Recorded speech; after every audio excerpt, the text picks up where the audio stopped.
Things I have changed my mind on since I was 59. I'm now 70. First, it was flat earth. I'm now a flat earther. I know. I can't believe it myself, but I am.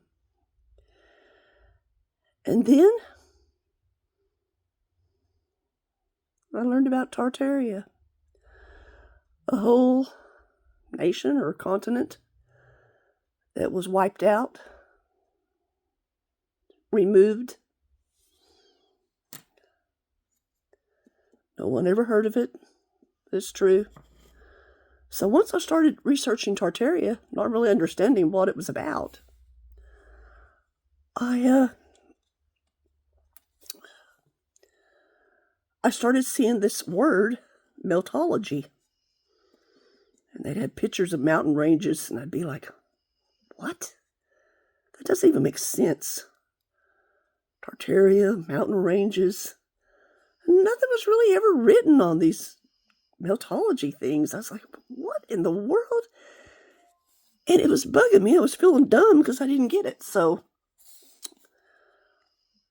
I kept looking until I finally figured it out. And then one day I was like, oh, okay, now I get it. Bottom line, what that meant was, I can't believe this. Mountains, not all of them. Most mountains are melted cities. And we know that happened in the Bible because a lot of cities were melted, like Sodom and Gomorrah. And numerous others, the Bible says.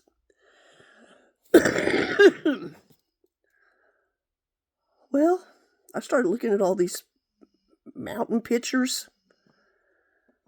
And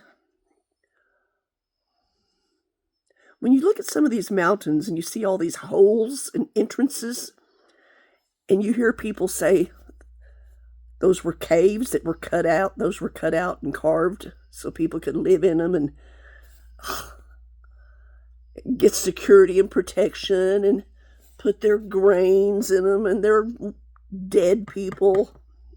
That's not what it was at all. Those openings are windows, doors, arches. There's steps.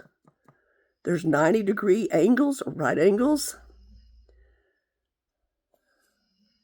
Pyramids. When you guys see a mountain that looks like the shape of a pyramid, guess what? It's a pyramid. Tectonic plates don't send up almost perfect shaped pyramids, believe me. I wasn't there, no, but I have common sense, and that ain't going to happen. Yep. Red bricks can melt, and do, and have. Especially when there's God heat. Not just simple everyday fires that won't melt bricks, but a God heat, oh, it'll melt it. Big time. So, now, the other mountains. God sent angels to earth to destroy all the trees that had grown up into the heavens. And the reason he did that was to keep these giants from climbing on top of them and surviving Noah's flood. Because, mankind wasn't so much drowned all across the world because they were bad. No, they were bad. But it was mostly because of the giants. The giants were eating everybody up. Literally eating them like snacks. Oh, I need a snack. I'm going to reach down and pick up a little human. Eat me 5 or 6 of them. And they had eaten everything there was to eat about on earth. So God had no choice but to kind of start over. So he did.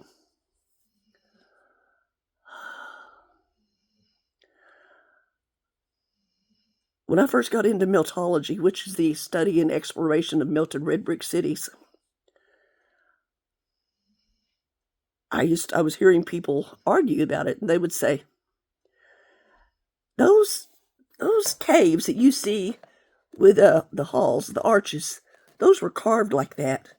They carved it like that because the arch shape is very durable and strong and maintains its shape. And that's the reason they carved it like that. No, they didn't. All halls and passageways and everything back in the old world days all had arched halls and passageways. Every place in the whole world. Because they are extremely durable. And that's the only reason these mountains have caves are from halls and passages and tunnels and stuff. Has nothing to do with ancient man with no tools or anything that could have carved through granite and stuff. It's just impossible. It just can't happen. So, people that like to go caving, they go to a mountain where all the openings are at, and they see an opening, and they go in, and most of the time there is places to walk, and those are just melted halls. And I'll tell you why those arches held up so well in the heat. You might be thinking, well, if it melted all the bricks around it, why didn't it melt that? Well, because these arches, from what I understand anyway, arches had a magnetic thing built into their shape. Like a horseshoe magnet. Now, when you have a horseshoe magnet, it's fire resistant. Fire can't approach it. I mean, it can get the heat effects, but it really can't touch it. Because, yes, not all halls survived, but most of them did. A lot of them did. And it was because of this magnetic properties. Is the only reason they survived so well.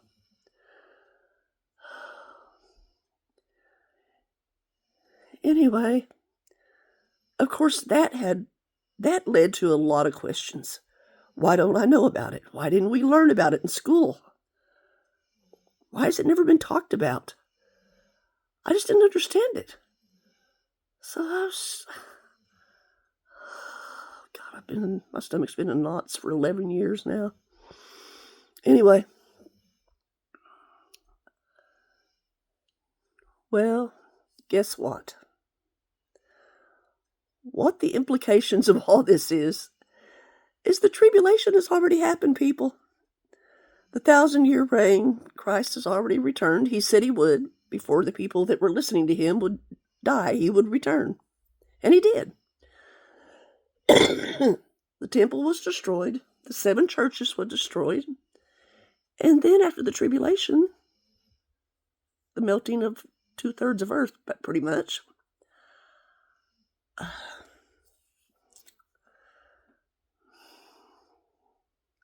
Satan was released. Have you ever heard of Satan's little season? I've been going to church for 59 years, or no, about 62 or 60. No, let's see.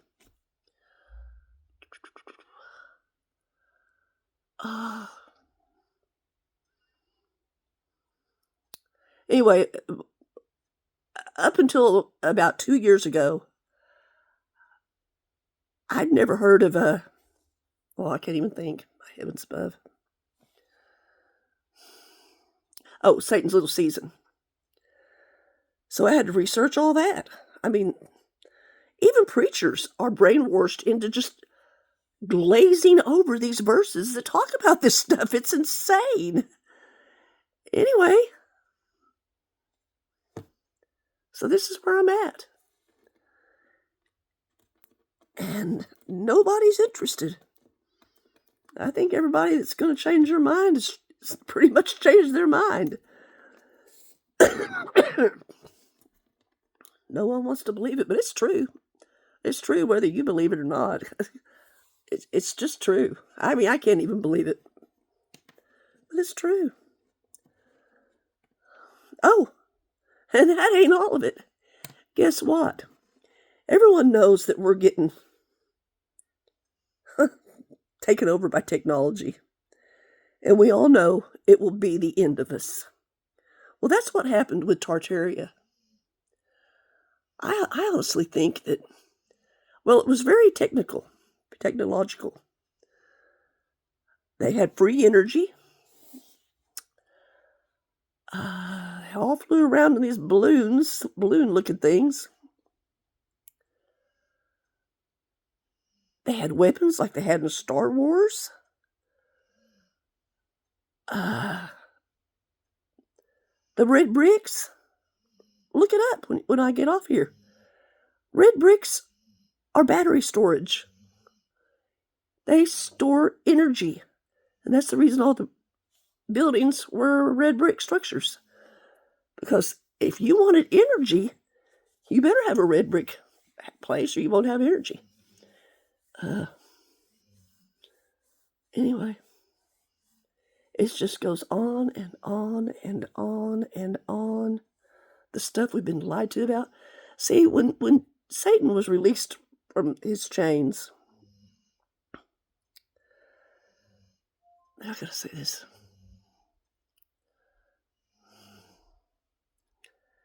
Well, Satan,